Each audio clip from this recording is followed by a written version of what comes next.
নিজে নিজে সময় না বের করে কখনো সময় পাবো না। স্টুডেন্ট লাইফে পড়াশোনা, বড় হয়ে ফিউচার, কেরিয়ার গড়তে গড়তে নিজেকে সময় না দিয়ে একদম মৃত্যুর আগ পর্যন্ত কেউ সময় বের করতো। সো নিজেকে সময় দেওয়ার মুহূর্তে নিজেকে বের করে নিতে হবে, যত কর্মব্যস্ততা, পারিবারিক চাপ হোক।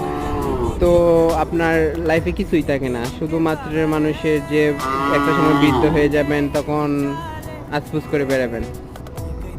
ওই যে মানুষের দিন চলে যাবে তখন একটা সময় আসে ঘুরতে, যে আমরা স্টুডেন্ট লাইফে পড়াশোনার চাপে আমরা সময় দিতে পারি না।